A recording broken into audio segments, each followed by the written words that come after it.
know who voted on this. That's number one. You're never going to know because it's however many anonymous players. That's what I'm saying. What pool of players did they get to vote on this thing? That's number one. Number two, this 100% fueled Tyrese off the strength that this 100% fueled Tyrese off the strength that Tyrese now has to prove that, you guys don't think that I'm as good as I'm advertised. So absolutely, let's do it. No doubt, let's do it. I'm definitely down to do it. I definitely think that was motivation. Hell yes, it was. Somebody, they're asking, what up? They're asking about is D Mitch a playoff choker?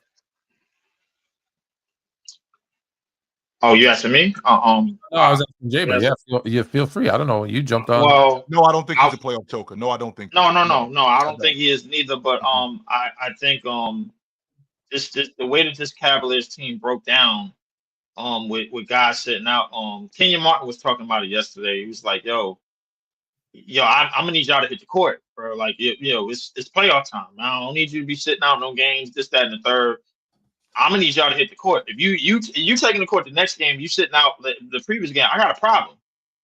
You know what I'm saying? In Chilltown, I mean, I don't know how you feel about this, man, but I mean, if I can't go in the mud and the dirt with some of these guys, and they afraid to get their hands dirty when sitting out with injuries, and this is no disrespect to Darius Garland with the turf toe and things like that, but I'm gonna need you to play, bro. Like this is what we worked all year for. We know what time it is. Everybody hurt.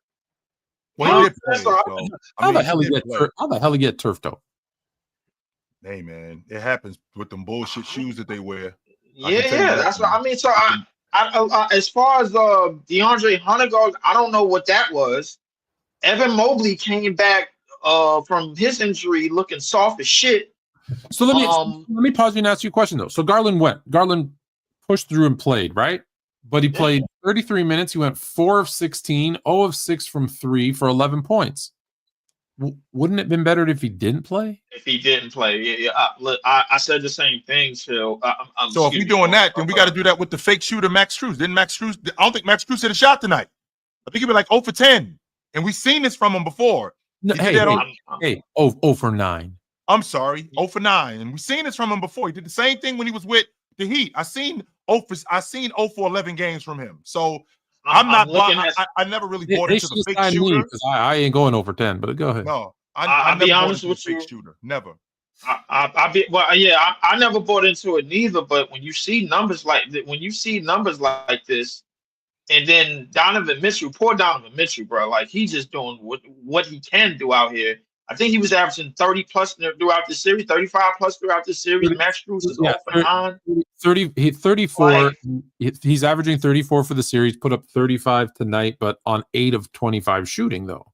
4 of 13 from 3. Like, so he's putting up a lot of shots to get to that number. We've seen a lot of guys do that. Like, we've seen a lot of guys shoot volume shots. We've seen listen, if he went 8 of 25 and dropped 35, what he's dropped. You know what? I got every 35, 9 and 1. He was 35, 9 and 1. If he did that and they won 114, 105, no one's saying anything about his shooting. And Tone, to add to your point, if he went, I don't know, 4 for 11, y'all be like, he ain't shoot enough. Right. Yeah. That's exactly what you'll be saying. He ain't shoot the ball enough. He ain't do enough. But the fact that he basically emptied the clip, and went 8 for 25, which I've seen other players do that. And I've seen other players leave it all out there. But, I mean, I don't think he's a playoff choker. I don't think he chokes in the playoffs. I do think that they should have beat this Indiana team. I do. I do too. I do as well. Excuses. I don't like excuses for injuries, but no, I don't. When you have 3 guys out, right? When you have Garland, Hunter, Mobley. Yeah, Mobley, Hunter, and Garland all out. Like, you're probably not going to win. I mean, well, that's the thing, Fluent. I'm asking myself, what the hell happened so catastrophic for them to be sitting out of playoff games in the first place? Because I'm still holding on to the words of Kenyon Martin that, you come back the next game, I had a problem. We got it. We in a fight. We in a dog. It's just this Indiana team ain't going away. They was in the conference finals last year by hook or crook, and now they back again. So I'm. So, Leaf, do you think something. that? So, Leaf, do you think that? Do you think that if I miss one game, so if I play, I should be able to play the whole series, or I shouldn't be able to play at all?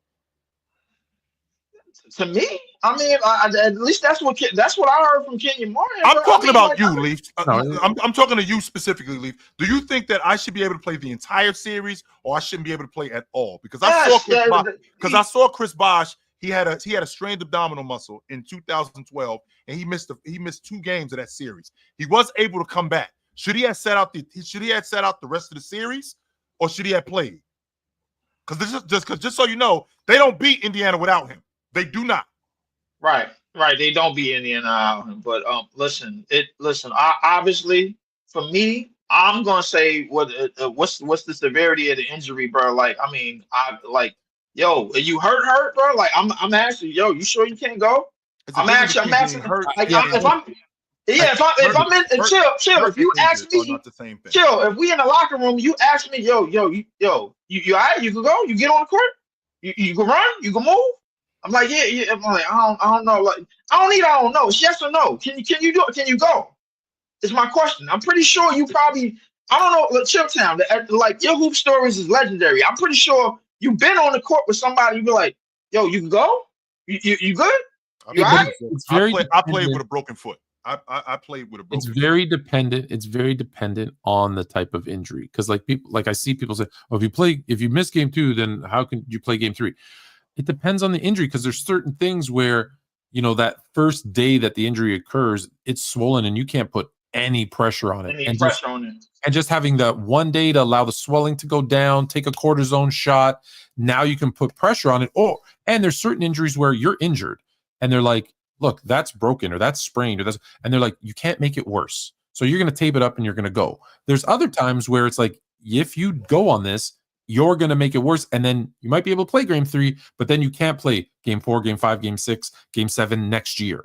So there's so many differences in the injuries and what playing will do that it's like, hey, sometimes it is just one day to rest. Right. And there's a lot of times where guys do go out and play and they stink and they actually make it worse. They make it worse by going out and playing. You're absolutely right, Floyd. I actually wanted to chill. I wanted to get because I seen the game yesterday and I seen the injury as it happened. And I saw when the second that he grabbed it, like me and my brother, we was over here, we was out watching the game. He said Achilles, yeah, 1 year. He said it. Like I was like, and then I seen him. Once I seen him in the wheelchair, I confirmed it. I was like, yeah, Achilles. I'm like, I don't know. The way Boston players do have a tendency to need a wheelchair when they got to go to the bathroom. Paul Pierce did. That's true. I mean, well, as I respect you to say that, Florin, bro. I mean, that was I get the joke, but this is a year, and with the way that this team is gonna basically hit the demolition button, because obviously they gotta get rid of a couple of players. Is it gonna be one of those? All right, is this gonna be one of those we sit out a year and we don't compete at all type of things? I wouldn't be surprised, to be honest with you. I wouldn't be surprised. We talking about Boston. They're like, considering that tax bill, they may tank. They may tank next season. They may do that. If Boston wins 20 games next season, I'm gonna be impressed. If they win 20 games next season, they are getting a top 3 pick. Oh, they're winning. They're winning the lottery. They might win the lottery, but banking on what happens with Milwaukee and the Giannis situation. But the only series that's still left is this Denver game. I think everybody, I was listening to the show. Everybody is jumping on Joker. This is what I can't stand about this era. You can't have a bad game in this era at all. You can't have a couple of bad games in the playoffs in this era at all. It's game by game. You play well. It is game by game. If you play well, you're the best ever. If you play bad, you're the worst ever. There's no in between. 100%. Yeah, there's no in between. And the thing that I don't know how we got to this point to where that is, because I'm seeing Joker and I'm seeing, all right, the field goal, when the field goal percentage is bad, when the assist to turnover ratio is bad, these dudes are still in games. And I'm not saying that much better from SGA. Let's be honest with you. SGA has had some blunders in the playoffs. So I'm looking at two teams. I'm looking at one guy that's going up against an all-time great defense, and I'm looking up at another guy who's going up against the Denver Nuggets. So I'm like, chill. I don't know. Like, did you hit the show with any of this going through your brain? Like, 100%. Tone, can you imagine if we had what happened in 1997 with Jordan against Miami in the East Finals, where he went 4 for 17 and 9 for 35 in the game? Like, how would we be talking about him today if he did that? Listen, like if he did that today, how would we be talking about him? But they won in 5 games, so don't nobody care. Game 5. Nobody cares. Game 5 against the Pistons in 1988. He went Jordan went 4 of 8. Okay, now 10 of 11 from the free throw line, but different story. Right. And there's guys on X messaging me today crucifying him for that, and I'm like, first of all, it was 35 years ago. Right. Exactly. And like, really? Like, it was a game that was going on today. Well, that's why he sucks, because that one game he sucks. Yes. He's trash. I will. They told me he was a playoff choker because of that game. I will say this: we have gotten in a space, and I think you both of you gentlemen know we have gotten in a space where it's either really high and you're the best in the world, like you said, or it's really low. You've been fraud. This is fraudulent. He's a fraud. He can't go up against high level defense and this, that, and the third, man. And to my detriment, I do the same thing with a lot of players I don't like as well. But at the same time, we got to understand that you have to do certain things to build and make sure Joker is not being exposed on the court. The same way you would build around a Steph Curry, in the same way you would build around a Giannis. This is one of the reasons why I don't think neither one of those players should be traded anywhere. Because we've seen what happened to Luka. Luka's defense has got more exposed now that he's on the Lakers. And now Nico Harrison is starting to look like he was right all along. Yeah. So I mean, the thing is like, for example, not to interrupt you, like this guy in the chat, Daniel S. Royal Payne 916, he says Jordan is like Montana because they were pre-social media days. Nobody thinks Montana ever threw an interception. Like, everybody forgets that the Dwight Clark, when Dwight Clark caught that touchdown, just so y'all know, Joe Montana threw 3 interceptions in that game. 3 interceptions in that game. Yeah. He threw 3 picks that game. He was awful. Yeah. He was not good. He threw 3 interceptions that day. But the fact that we won, it goes right over people's head.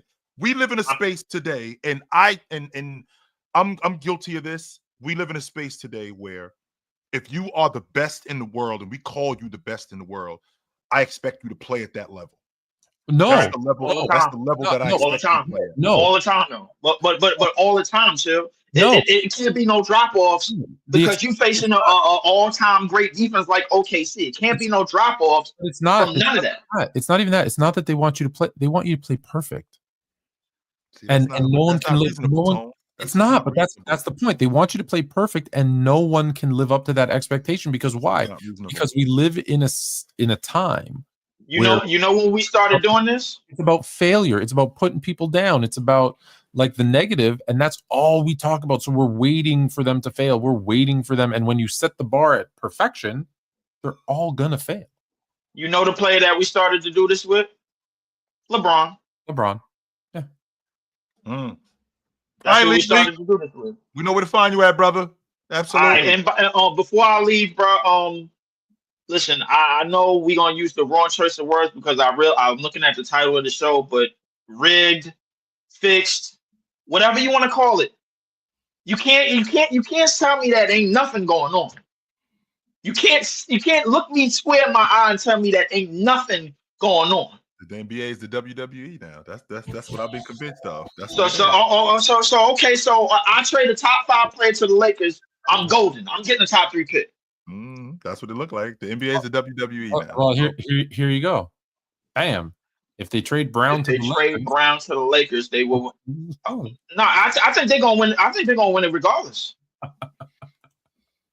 then I think they're gonna win it regardless. This is the Boston Celtics. They've been robbing the lottery for years. Like, what are we talking about? I saw this today because you brought up Joker and like they're picking on him and the supporting cast and whatever. Let me give you this list that was sent to me today. LeBron has Luka. although I think Luka has LeBron, but story for another day. Steph has Butler. Giannis has Dame. AD has Booker. Kyrie has AD. Ant has Gobert. Embiid has Maxey. Kawhi has Harden. Jokic has Murray. Okay. I know where you're going with that. What's the of those number twos? Maybe Maxey's the worst, but is Murray's the second worst? No. Yeah. And the second worst based on what standards? I'm asking the question. Is he the second worst of all those number twos? No. Probably. Rank them. Luka, Butler, Dame, Murray, Booker, AD, Gobert, Maxey, Harden. Not this year. He's not. I mean, if you want to say historically, between them names and what they have done in the course of their careers, okay. I mean, if you want to say that, but Jamal Murray, to me, as far as his postseason goes, like we have seen time and time again since the bubble that he has been able. He delivered a championship. He delivered a championship. We saw him do this. Yes, we saw him average. We saw Joker average 39. I would have preferred if they went too deep. Right, but before I go, we saw Joker average 30, 10, and 9 during that championship run. On the long side of that, if I'm not mistaken, this young man, Jamal Murray, was averaging damn near 30. He was averaging 32 a game against the Lakers. He was averaging 32 and 7 against them. That was and the whole playoff atmosphere, he was probably averaging 28 plus, if I had to say him. So I mean, I don't know where this whole the thing is, odds don't tell us lies. So I mean, we could go off whatever we want. Jamal Murray, since he has returned to that lineup, and remember, Denver played 2 playoff runs without him, and we saw how that went. Since he has come back, he has been legitimately the number 2 on that team. And he's had drop offs, of course, but when he's on, he's on. I gotta give him that. You know what I'm saying? That's what it is. I still got the Nuggets to win this series. Nuggets and fries on me, man. All right, brother. Good to talk to you, my dude. Appreciate you, man. T Sweezy. I know we're over time. Do you have another minute? Yes. All right. T Sweezy. What up? Hey, how y'all doing? What up? Talk to you in a while. What I was gonna say, what do you think about the NBA draft lottery being rigged?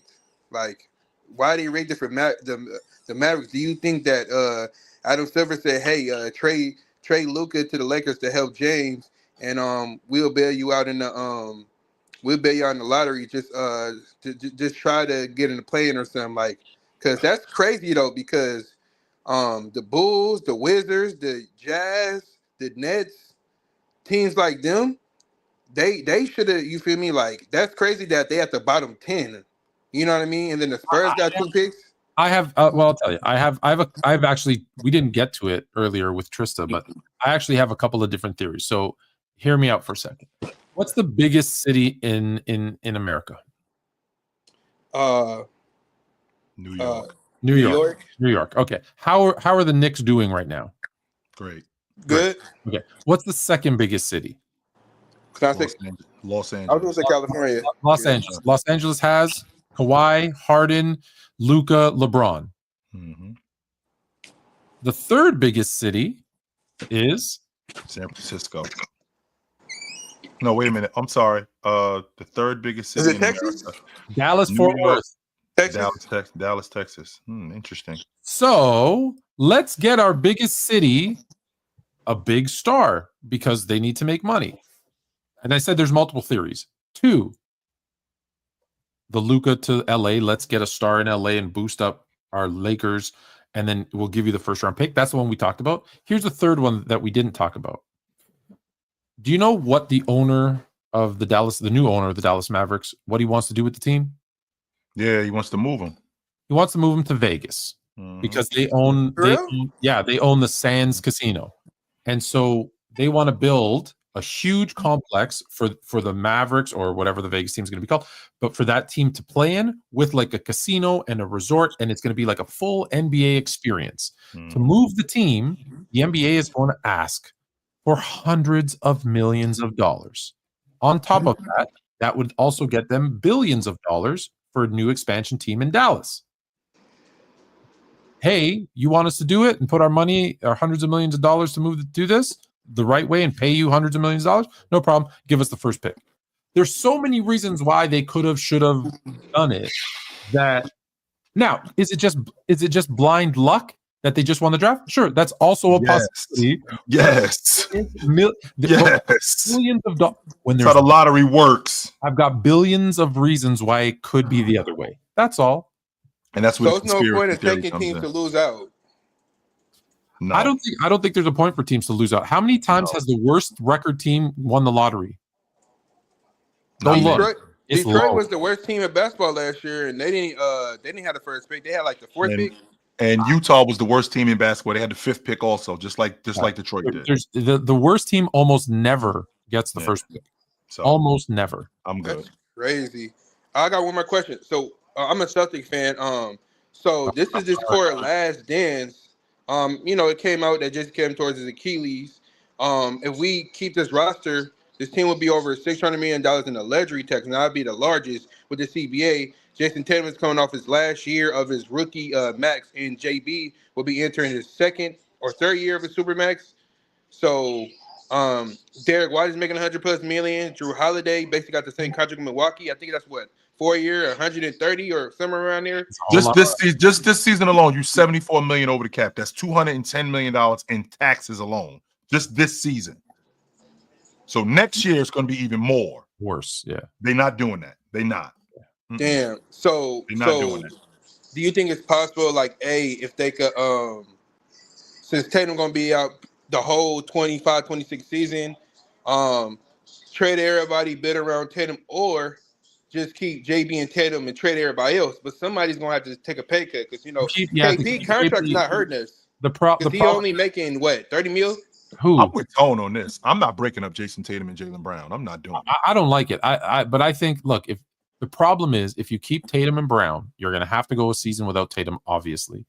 And they're on the books for $120 million when Tatum comes back.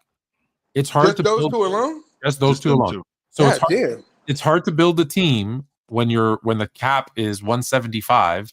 When you have two guys taking up 120 million because they don't have, like they do now, like the rights to re-sign their players for, whatever that are on the team. So that's the problem, is keeping everybody around, and the other guys don't make, like Porzingis $30 million, but it's expiring next year. Everybody else 20, 10, like, okay, Sam Hauser making 10. All right. Yeah, he's the undrafted fraud. I want him on my team. But 10 million is, in today's world, as crazy as it isn't that much, right? Like, it's a good deal. So it's going to be tough because when you have those two guys and then you have to build on minimum and mid-level exceptions, it's tough. But let's be honest, not crazy. So they could do that and just give it up a year. Other people think, hey, if you trade Brown and Porzingis, you're saving $100 million and then build around Tatum. So I think either way, you'll be back up and running in 2 years. Yep, I think so. Back up and running in 2 years. 100%. Do you see us tanking next year? Tanking? I don't know. Tanking isn't the word that I'm thinking about. The thing I'm thinking is you're not going to be good next year. No. Okay. Because your best player is going to be off the books. Now, what they're going to try to sell you is, no, we're not just going to throw that season away. Give me a break. It's too much money, and we're going to find out who Jaylen Brown really is. That's what we're going to do. We're going to find out who Jaylen Brown really is. So, hey, might be way over time, though, see? Way over time. We got to fight Raccoon Face. Yeah. Good to talk to you, brother. Right. Appreciate y'all. Have a good one. Absolutely, brother. 30 seconds. Yep. Big fan Breezy. I'm sorry, unless you have put it in the message board if you only have one question for 5 seconds. But let me just, can I tell you how to fix the draft lottery? Because someone told me that it wasn't broken and it's called me goofy, and I'm like, here's a million reasons why it's broken. Like it's a code that no one knows what the key is or the lock, and they can just make up whatever they want. Here's what I want, and tell me if you think it's goofy, as this idiot said. If every team that is in the lottery, right, I want their logo on a ball. The balls need to be weighted equally. Okay, that's the first thing. But that being said, everybody has their logo on a ball. the team with the best odds, I don't know what the number is. I'm just going to use an example, okay? So the team with that had the worst record gets 100. The team that had the best record gets, I don't know, 4. Okay?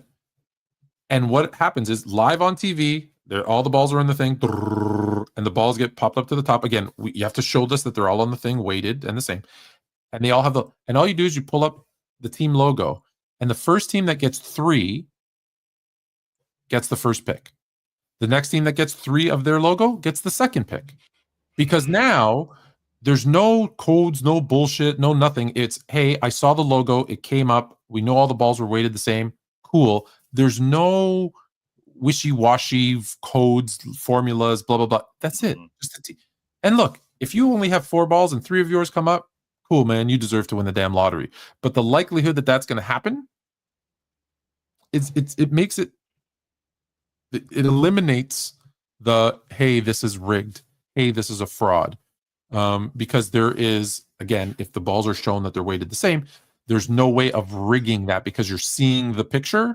Because the only way to rig the balls is have a lighter ball. There's still going to be some people that complain about, well, how do we know the balls ain't rigged? How do we know that? They put the balls on a scale, sure, and you see them, and the ball goes into the thing, and it's right, and it's all done, boop, live, boop, boop. It's all the same ball, boop, boop, and they put them all in, and then.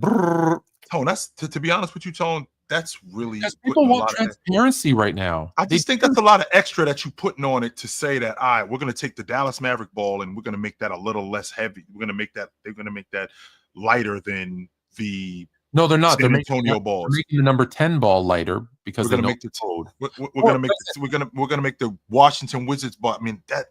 There's a conspiracy that goes along with that, man, and a lot of people have to be involved in that. And at some point, Washington Wizards, the Washington Wizards, or the Utah Jazz, or the New Orleans Pelicans, at some point they got to be like, why are we doing this? Why are we involved in this? And if they don't know that this is going on, why aren't they saying anything about it? But that's why I don't believe it's the balls being lighter. What I believe is it's the codes, because none of us saw the codes. Why not show every team's code?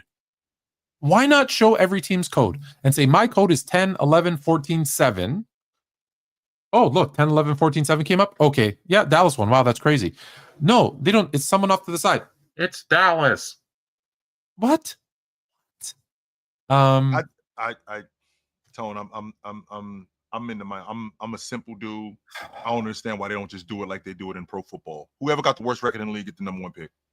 Period. Yeah, because that people started tanking.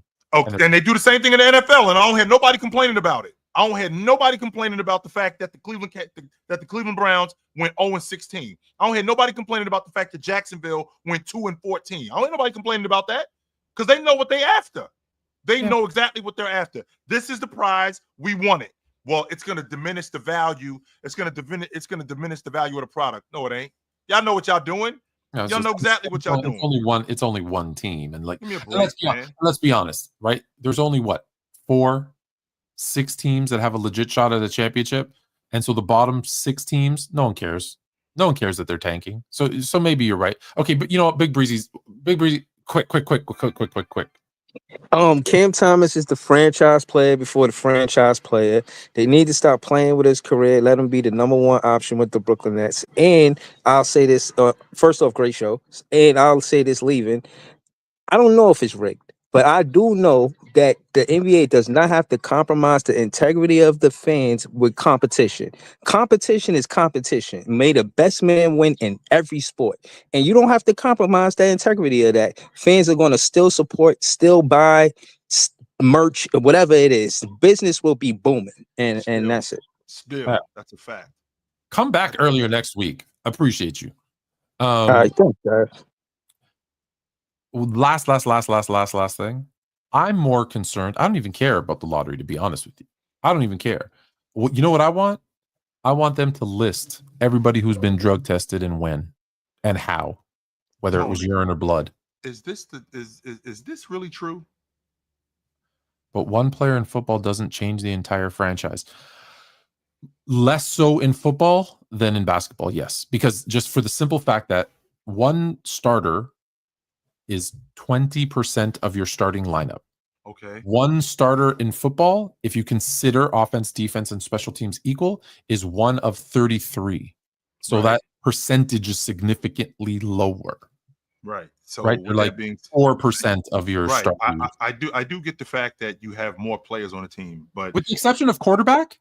that's what I was about to ask you, Tone. Yeah. A quarterback doesn't turn around my franchise. Are we serious right now? With the exception of quarterback. Yes, which means that's one player who can completely turn my franchise around. How That often couldn't be further from the truth. How often does a franchise changing quarterback come along that they're right about with the first pick? And that's the point, Tone. That's why that's why when it comes to getting the number one pick, that's why when it comes to getting the number one pick, why people are so up in arms about this guy specifically. Why they're up in arms about that guy specifically. Go back. Let's go. Not today. We're going home, or we're getting off. Go back. If we go back, maybe next episode we'll take 5 minutes and do it. If you go back and look at every first overall pick in the NBA and how many of them were franchise changers, first overall pick, and then go back and look at, for the same 75 years, the first overall NFL pick and how many of them were franchise changers. Without knowing the numbers right now, I would bet money that it's significantly higher on the basketball side than the football side. So what you're saying is true. Yes, the first overall pick can change your franchise, but it's more likely that it happens in basketball than football. I think that's interesting. All right. I know. All right. You know what time it is. I do know what time it is. You guys know where to find us at. Every Tuesday night, this is where me and my man Tony Tone are. We will see you soon. Until then, put on a suit, drink water, don't drink and drive. Hey, man, call your mother. Mother's Day was just Sunday. When last time you talked to your mother? Call your mother. We'll talk to you guys soon. But until then, take it light. But take it. Absolutely, man. It's good to see you guys. I saw her on Sunday on Mother's Day. She says hi, bud. Hi, Mom. Canada. Put on a suit, drink water, don't drink and drive. Hey, man, call your mother. It means nothing. It means nothing. Nah, they lying to you. It's about the money. Now you're more fluent.